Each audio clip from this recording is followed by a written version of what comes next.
If at first you don't succeed, try again. So this is my second attempt this morning to sound off on the controversy concerning the Gospel Coalition's promotion this week of an author who wrote a book called Beautiful Union that tries to take the whole sex thing and just very clumsily glom it onto salvation. Okay, so I'm going to talk about this a little bit. I tried earlier. I'm going back. If you don't know who I am, I'm Suzanne Tidkemeyer. I wrote a column for Pathos for 10 years, a daily column called No Longer Quivering, that had to do with the evangelical movement. It had to do with some of the stuff we're talking about today, some of the people. And I have an upcoming book called With Strange Fire that you can read a little bit about in my daily thoughts at withstrangefire.com. That is where my blogs are all moving. That is where all of my writings will be found, including my NLQ ones, my No Longer Quivering ones, because Pathos is taken down the entire non-religious section, of which I was a part. If you could do the YouTube things, hit like, subscribe. I would be most grateful. Thank you for watching. These are just my opinions. Now, granted, this is something I've been laboring in this field for a long time. I thought I was done with it when I finished writing NLQ and then would get my book done, but I see now there is actual more need now than ever to call out this stupid stuff. Fortunately for me, I have a lot of really good friends that are also engaged in that. Cindy Kunzman, who I'm going to be talking about more than once here, and Sheila Wray Gregoire, who I adore her book. I follow her. Her and I were buddies, even though, just going to say it, there have been times we're not kids. I started out quoting her, I'm No Longer Quivering, and not liking her much, and by the end, I thought she and To Love, Honor, and Vacuum was a good resource. But Sheila, like myself, has gone through a deconversion journey that has led to a scouring off of that place where your bedrock faith lies and a rebuilding. Many of us are involved in that, and we're on that journey, and we don't throw rocks at each other because it's hard enough, because everybody and evangelicalhood is also throwing rocks at us all the same time. All right, so let's just jump right in. Earlier in the week, the Gospel Coalition shared bits and pieces from this new book. The author's name, who wrote Beautiful Union, is Joshua Ryan Butler. He's a pastor in Arizona and a fellow of the newly minted Keller Center for Cultural Apologetics. If you remember, Tim Keller, in addition to holding some really problematic views on a lot of things, he is also one of the foremost Christian apologetics. Yeah, I'm sorry. I said earlier in the week that I thought it was T-I-T-T-Y baby Tim Bailey that was involved with this, because it read like something that Bailey or Doug Wilson or any number of other pastors that are obsessed with Mr. Happy would write, instead of somebody who had to have a brain. So yeah, no, I'm being really sarcastic and mean in my characterizations today. But you know something? I get tired of this. This is nonsense been going on for years. When this first hit the media, I was like, oh, they're the JIZZ masters or JIZZ kings, because it was just too much. For me, when I hit something that's hard or emotional or it's triggering me, sometimes I'll just go into super sarcasm mode, like I'm on the stage again on open mic night. And that's not who I am. That is only part of who I am. So I'm annoyed with all of these people right now. The Gospel Coalition has tried to backpedal a little bit, and they took a lot of stuff down. They closed the comment section on this whole thing and tried to say it really wasn't that bad.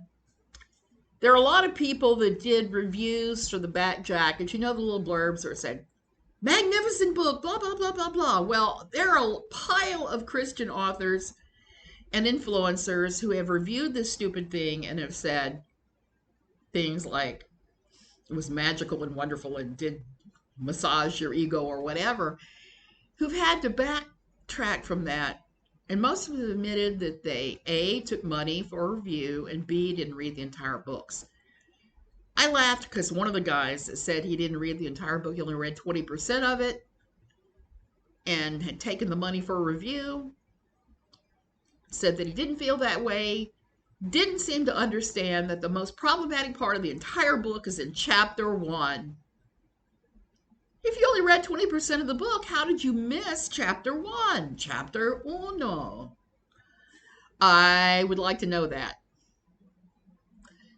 So what exactly was said? Let me read you a little bit of what was said, because it's pretty bad. I went over it the other day because I was very, very triggered. So I'm going to try to hold this down. Okay, so one of the things that the Gospel Coalition showed was a quote from the book at a deeper level. Generosity is giving not just your resources, but your very self. Because he's saying that men are generous and women are hospitable. And what deeper form of self-giving is there than sexual union where the husband pours out his very presence not only upon but within the wife?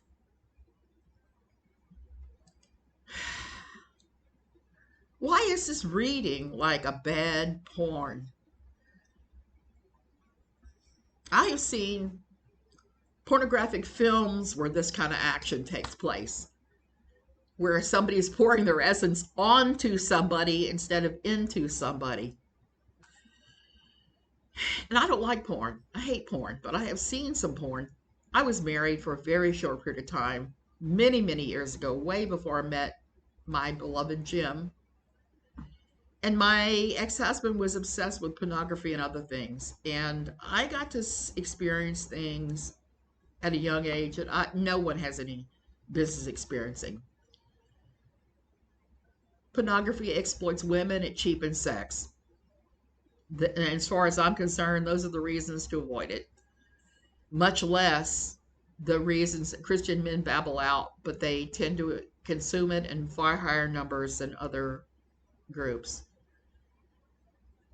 So this sacrificial nonsense and trying to equate being saved and marital relationships to only what's going on down there is insulting to men as well as women. And let me continue on with what he said about women, because that is so, as Sheila Gregoire said, so deeply weird. So what exactly is he pouring out upon his wife? Well, I know what he's pouring out upon her. Like I said, it's the stuff that gets poured out on you in bad pornography films. Okay, here's what he said about women and hospitality. Christ penetrates his church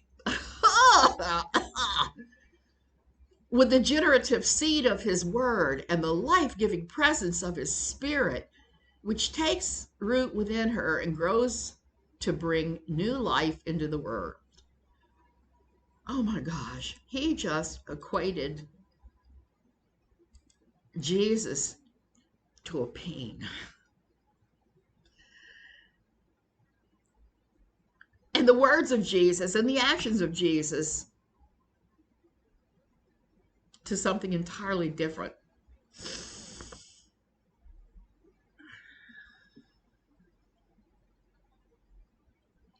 This is what I'm calling spermnuticals. I'm sorry, I'm mispronouncing that yet again. You're going to have to forgive me. I am so full of drugs right now, so full of asthma drugs that I can barely function. And I'm going to spend the rest of the day laying out by the pool when I'm done here because it's just been one of those days. So he's trying to talk about Jesus laying this essence of himself, this white, as a very bad writer I used to laugh at, used to call it. Oh, what was it? Milky white ropes of cum. That is not Jesus. That's not at all what he's doing. And then let's continue on with this a little bit. Inversely, back in the wedding suite, the bride embraces her most intimate guest on the threshold of her dwelling place and welcomes him into the sanctuary of her very self. She gladly receives the warmth of his presence and accepts the sacrificial offering he bestows upon the altar within her most holy place.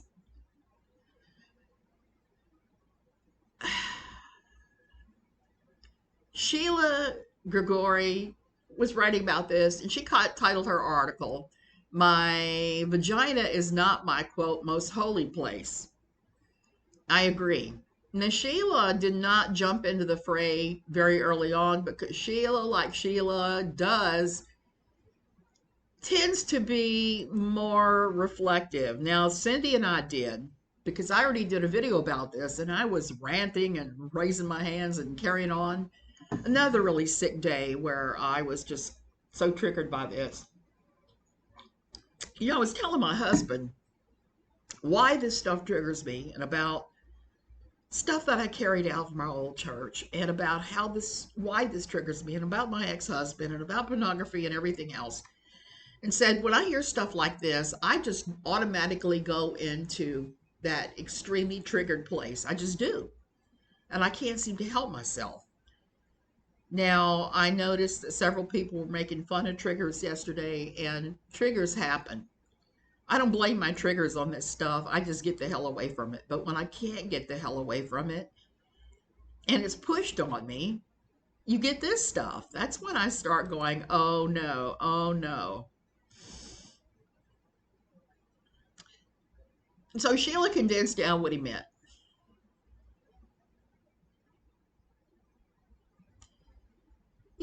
No man ever has to perform a sacrifice to actually reach his climax. That's not a sacrifice at all.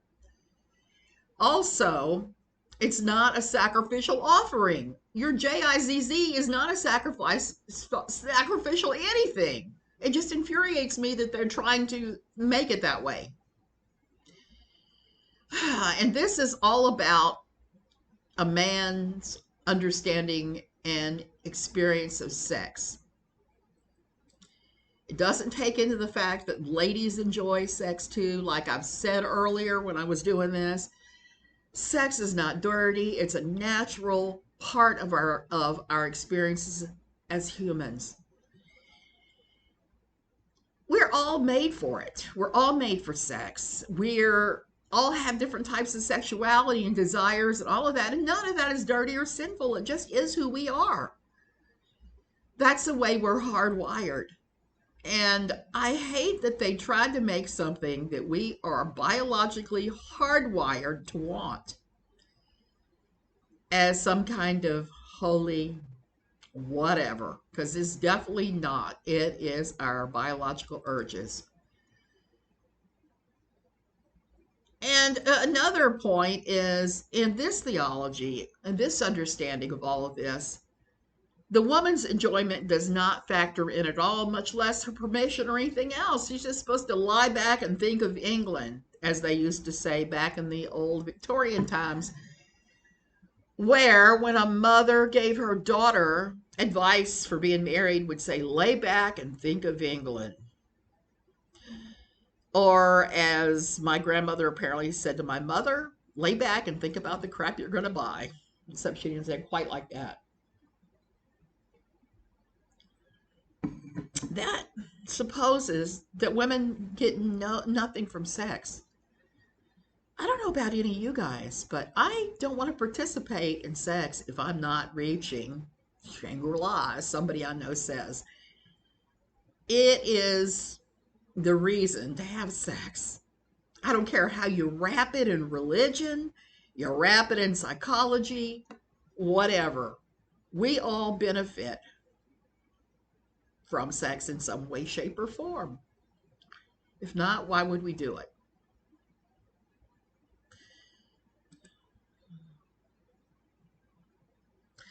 Here's one that just makes me laugh, she wrote. Calling the vagina the most holy place fetishizes the female body, seeing it as only being about sex and receiving semen.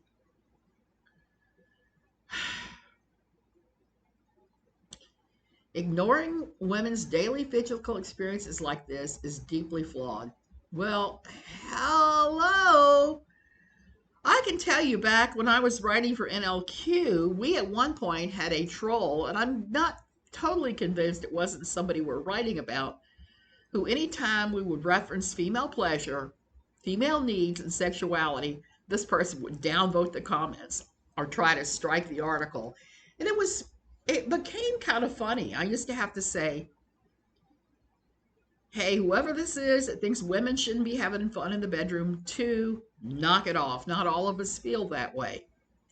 And I think that's one of the ways that the evangelical church fails, is to take the power of that in account and to tell women they have to give sex. Well, here's a thought. How about men in evangelical town learning where the clitoris is? Learning about sexuality, learning what pleases their partners, instead of going lay back and think of England. That's just regressive. So Sheila quoted some others that talked about this thing. Will Soto said, you can be dehumanizing, inappropriate, and objectifying towards women while using poetic, spiritual, and seemingly non-offensive language. Enough is enough. Most definitely, enough is enough is enough. Somebody else said they were in a fight with the article. I am in a fight with this type of theology more than the article even. And I'm seriously looking at the Gospel Coalition with a giant side eye, like, no. Someone said, Josh used to hope sex would save him. By this he means, quote, end his loneliness, unquote. He used to seek this from girlfriends and female acquaintances. You know, if you're looking for sexual relationships to save you, you are missing out on so many things. And I'm not even talking about the gospel at this point. I'm not talking about the love of Jesus, who Jesus never talked about this nonsense. Jesus never concerned himself with anybody else's sexuality, except for once when he was talking to the woman at the well and just saying, yeah, you've been with all these guys. And he didn't shame her for it. He just said, this is the reality of it. And I am very happy with that. So someone else said, what Josh learned is that sex with your friends and girlfriends won't save you. Instead, if you marry your girlfriend, sex with your wife will point you to Jesus, who will save you. That is some really twisted logic. And it puts Jesus in the position of saving you from loneliness, which is not at all what the kingdom of God is about at all. We're all going to have moments of loneliness. For me, the most profound and deep loneliness I've ever felt in my life were the years that I was struggling to get my degree and be a single mother. That was a level of loneliness I've not felt since. And I've had moments of loneliness. my mast cell that makes me sick as a dog, and I'm constantly having to take stupid amounts of idiotic drugs just to keep that also creates loneliness between myself and the population. My husband and I were talking about things that he needed to do today, and I was kind of like, I can't go out. They're doing construction at the house of ill repute across the highway from us near the airport. I can hear the heavy machinery doing earth moving, and I can feel the dust has come. So I'm in the house, and he's going to have to be by himself. He wanted to go out for dinner to see a band tonight. I don't know how I can do that at this point. And I hate sending him out for this because with the illness, I get very lonely sometimes with this stuff. So everything about this whole thing, it doesn't even pass the biblical smell test.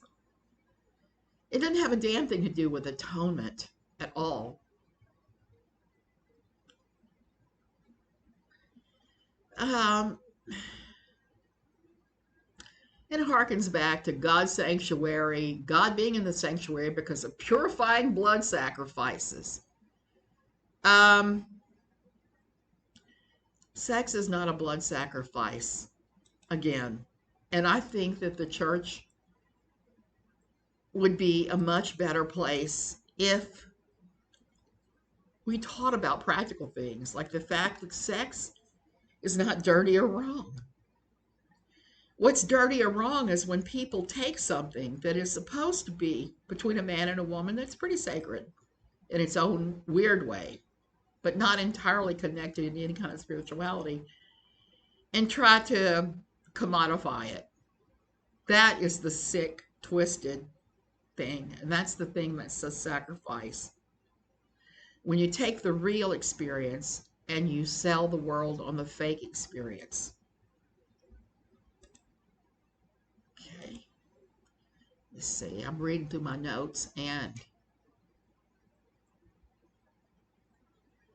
Okay, somebody said this. In sex, a man is generous with providing semen. Correspondingly, a woman is hospitable by providing a place for semen.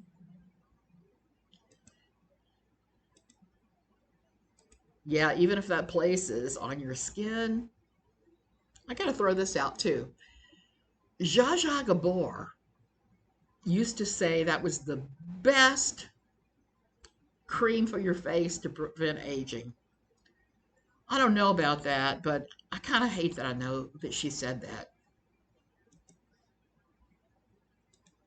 And I'm sure if they knew that, they would say.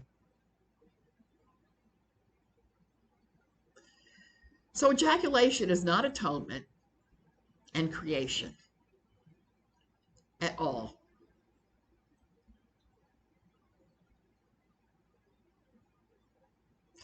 And it doesn't overcome the powers of death, which salvation does. None of this has a damn thing to do with biology whatsoever. Somebody else said Josh isn't giving anything. They're twisting pleasure and enjoyment to try to explain the gospel.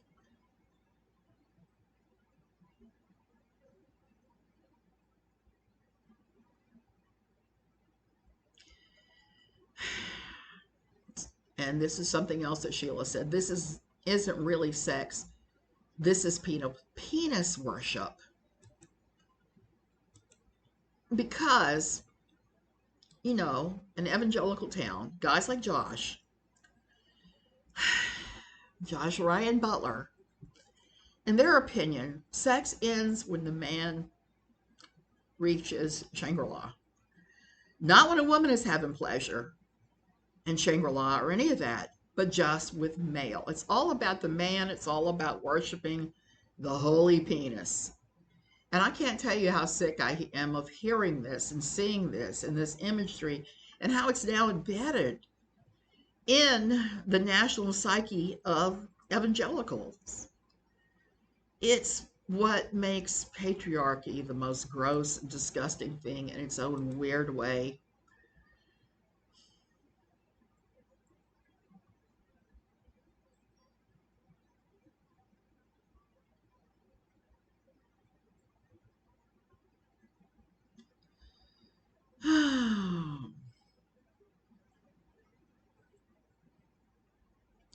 Here's something someone said about it.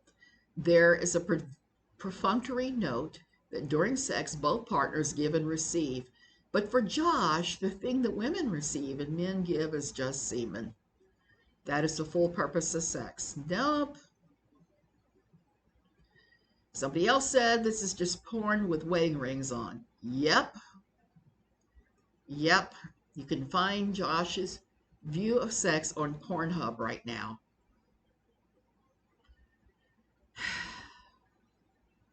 Somebody else says, I promise to never type the word semen ever again.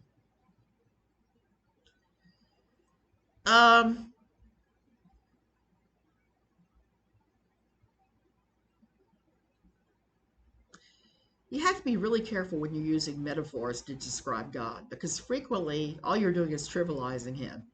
That's all you're doing with this.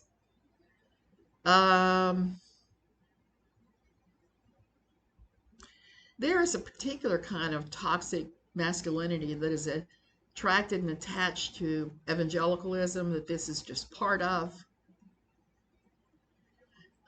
So there is that too. So this is just a giant ball of wax. Now Sheila Wray Gregoire said that this gave her hope.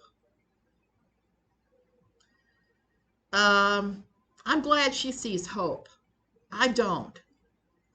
I see this stuff as just downright hopeless. That this is the kind of cranial rectal inversion that these guys thrive on. That when I see these things, I just want to burn down the evangelical church to its foundation. I want to see everybody free, because this is the kind of nonsense that creates marital problems. It puts very unrealistic expectations. It dehumanizes women. It's no different than porn. And you notice I'm saying almost all the dirty words today. Jizz masters, porn, semen, vaginas. I'm just running in my mouth about these things, so you can be assured this is not monetized, because the new YouTube rules make this impossible to monetize. But guess what? I'm okay with that. This is not a permanent source of income for me. This is just yarn money. I've said this many times, not even yarn money, but arts money. So I don't have anything else to add except that this cranial rectal inversion, these guys are shooting themselves in the foot. I'm going to say it again. If they were better lovers, this wouldn't even be a thing. So don't marry an evangelical man like this, especially if you don't know what sex is and you've never had sex and you don't have any clue what you're missing. This is one of the things I really love about Sheila Wray Gregoire, okay? She has written books about these sexual issues in evangelical town. One of them is called The Great Sex Rescue, and I cannot recommend it enough. She says in great detail all the stuff I'm kind of thrashing around trying to get to. And having better sex with your spouse is always a good idea. Always. Unless you're divorcing because he's gone beyond what you can take, like my first husband. And I still deal with that fallout from that, even though I haven't been married to him. What year are we in? 2023? Oh, I've been divorced more than 40 years now from him. And I still carry scars. I was telling my husband, Jim, earlier about some of the things that are still in there and why I react violently to porn, because he's learned the hard way. You try to make me watch porn, and you're probably going to get a frailing of your lifetime, because I don't like it. And while I think that everybody should be free to do what they can, I think that it's a dangerous thing for men and women for so many reasons. Not even just because of the not even just because of the fact that it sets up unrealistic expectations and it dehumanizes women. Okay, so I'm done with that. I originally put up that I was going to do CRT, critical race theory today, and I do still want to do that because the historian part of me is looking at this a little bit different. I'm seeing everybody talking about this. It's terrible. It's the best thing ever. And as usual, I'm kind of in the center. I want to see our history as Americans taught. And that does not mean all positives. We have to quote my old bad pastor, you have to own it to disown it. And I think that about American history. You have to own it to disown it. One of the biggest shockers for me in recent years was having one of those genetic tests done. I knew I had Irish blood. I knew I had Scottish blood. I knew I was Cajun French. And I knew I had German blood. Sure enough, the test came back with those 4, but there were 4 additional ones. So I had like a mixture of 8. I had high percentage of Jewish blood, which I didn't even think was a thing, and Native American blood. And finding this out has definitely changed my thoughts on those things. I mean, I was heading that way anyway, but it really pushed me over the edge. We need to teach these things in school. History, complete history needs to be taught. I'm going to give you a little quick illustration so you can be thinking about this for when I actually do break down and do the CRT video. Look at Columbus. Columbus, I don't know about you guys, but I was taught in Catholic school, Columbus was a hero. Columbus sailed the ocean blue in 1492. We were taught that he was the great savior. But now, if you read the historical accounts and you go back over everything and you see the bad that came out of Columbus's discovery, and there are some bad things. They brought diseases never before seen to the New World, to the natives. They took advantage of the natives. There was a fair amount of sexual assault going on too.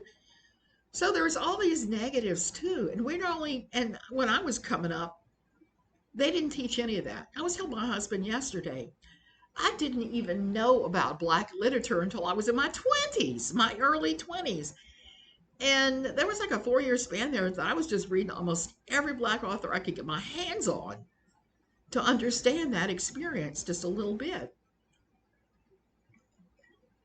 It was eye-opening because this was not anything I was taught in university level even. So that's where I line up. That's in a nutshell. I want to see it all taught. But there are some distinctly bad things about CRT and good things. So I'm going to cover that here pretty soon. The other thing I wanted to say before I go today is in the last couple of days, I've been getting a lot of people contacting me saying, oh, I wish you still wrote. I wish you still wrote NLQ. Why don't you start a blog? Really? I have several. I just recently started on Medium writing about the issues of living in Costa Rica. That is entirely what I write about there. I still write about NLQ type things for my own website with strangefire.com. All you have to do is click on the link that says what I'm thinking about, because those are the things. And I'm going to write a piece about this nonsense with this, and probably something about the critical race theory as well there. I'm trying to get in the habit of writing at these places daily. I have an old blog, but I only write in when I'm bitching about something, and God knows there's a lot to bitch about here. I enjoy how beautiful this place is. I don't enjoy most of the gringo population here. It just gives me spavins and fits and various things because they're some of the most poorly behaved adults I've ever been around in my entire life. So, and there's here too. So I realized something because I didn't connect NLQ to this because I was trying to nope away from Vicki Garrison as hard as possible, like I'd started doing 3 years before the end of NLQ. But I didn't link that. So I guess what I'm going to have to do is I'm going to have to linkety-link, put my real name on everything and put no longer quivering on it so that people know where I am, because that was kind of shocking to make that realization that nobody knew who I was, nobody knew where I was coming from, all of that. I wrote for NLQ for 10 years. It's a serious chunk of my life. Right now, it's like 1/6 of my life was concerned with writing about these things. And I will be forever grateful for Vicki Garrison for allowing me to take over NLQ when she found she didn't have the time, because I took over NLQ at the exact same point that I was struggling to work because of my mast cell, the asthma, the whole 9 yards. My main symptom of my mast cell is asthma. And I'm a big believer in continually learning. I learned the other day about histamine dumping. After finding out on the mast cell board, I was describing something that had happened to me recently. I woke up at 2 in the morning throwing up. You know how weird it is to be laying on your back and then also it's like, histamine dumping. My body went into histamine dumping.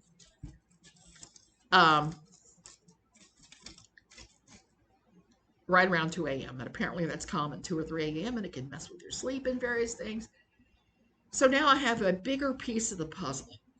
So that's what I'm seeking to do with my writings here and with this channel. I'm seeking to educate people, because so many people that I run into don't believe that Quiverful is real. They don't believe that the evangelical agenda is this awful.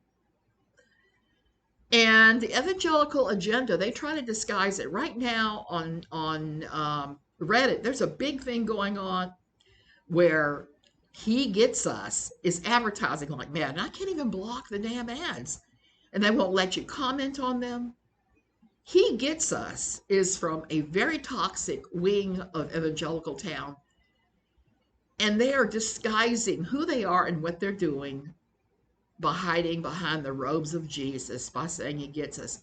Yes, He gets us. He gets us. But He also gets that you guys are the modern Pharisees in the way you behave. And this whole Jizz Masters thing that these guys are doing, that came off this guy's pen, that the Gospel Coalition thought was a good idea,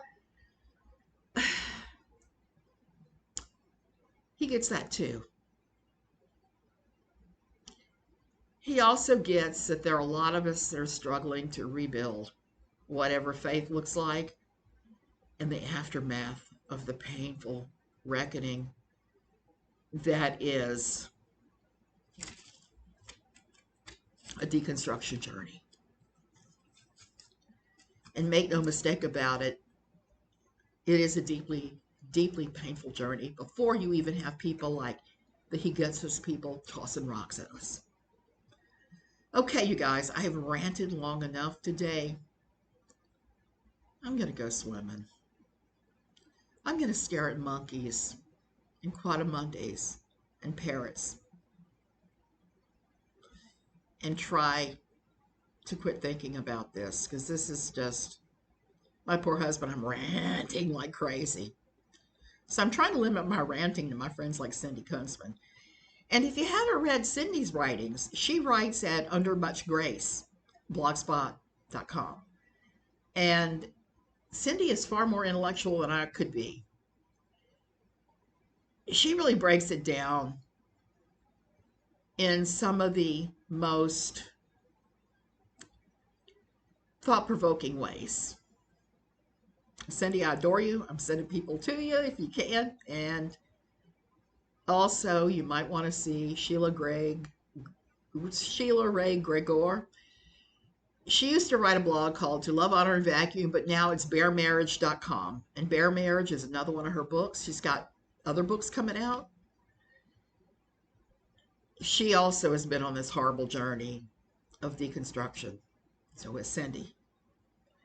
So hopefully we can serve as guideposts along the way. I'm going to link to everything in the description box as I put this up, so you can post from link to link to link. I'll even link to my most recent writings. Love you guys. Thank you for watching. Thank you for letting this very old lady rant. And I'll see you later.